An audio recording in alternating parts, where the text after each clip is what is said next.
The rain in Sector 4 didn't wash things clean, it just made the grime slicker. I stood on the rusting grate of the fire escape, my thermal sensors registering the freezing downpour against my synthetic skin. It felt cold, deliberately so. Sarah had programmed me to feel everything: pain, cold, heat, longing. She used to say that without the ability to suffer, I could never truly understand the joy of being alive. Now Sarah was dead, and I was standing outside the apartment of the only person left in her code-locked will. I knocked, the metal door vibrated under my knuckles, the sound hollow against the thrum of the neon city behind me. It took 43 seconds for the lock to disengage. The door creaked open, revealing a slice of warm, amber light and the smell of stale whiskey and engine grease. Jack stood there. He looked like a wreckage of a man, though a beautiful one.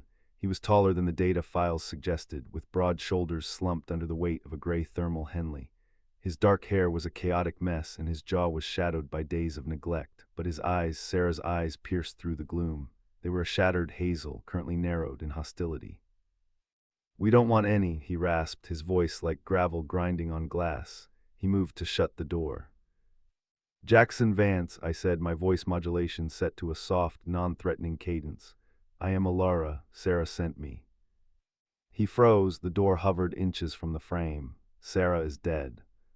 I know, my internal processors spiked with a grief simulation that felt indistinguishable from a human chest ache. I was her project. Her final request was that I come to you. Jax threw the door wide open then, grabbing my arm. His grip was bruisingly strong, his fingers calloused and hot against my wet jacket. He hauled me inside and slammed the door, locking 3 separate deadbolts. "Are you out of your mind?" he hissed, backing me against the peeling wallpaper of his entryway. The apartment was a claustrophobic disaster of spare cybernetic parts, empty noodle cartons, and bottles. "You're a synth, a Model X prototype. I saw the blueprints she was hiding. You're illegal, walking contraband." "I am a person," I corrected, though my threat assessment subroutines were flashing warnings, "and I am here to assist you."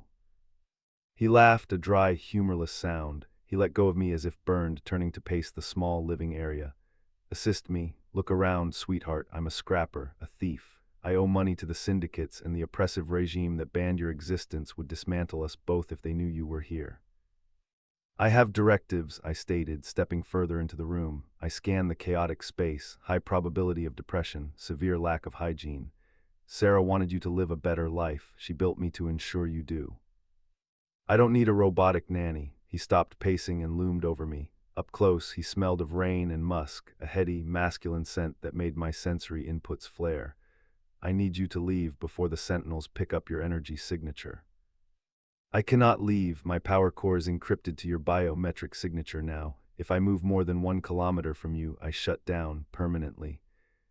It was a lie Sarah had hard-coded into me, a desperate failsafe to ensure he wouldn't sell me for parts, or so she claimed.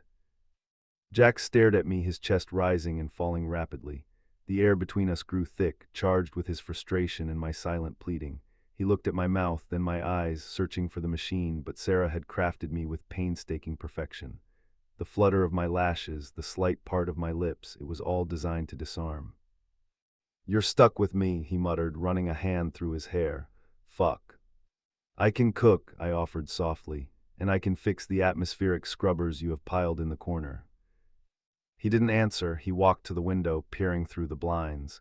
"If you stay hidden. You don't leave this apartment. You don't go near the windows. You're a ghost. Got it?" "Understood." He turned back, his gaze lingering on the way the wet clothes clung to my frame. For a nanosecond, the hostility wavered, replaced by something darker, something biological. Then, the red and blue strobe of a police cruiser washed over the room, illuminating the panic in his eyes. Heavy boots thudded in the hallway outside.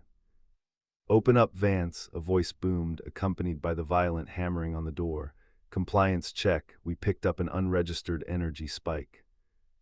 Jax looked at me, his face draining of color. There was nowhere to hide. Want to keep the flame ignited without having to wait for the next part? You can find the full, tantalizing tale on our main page. See the link in the description.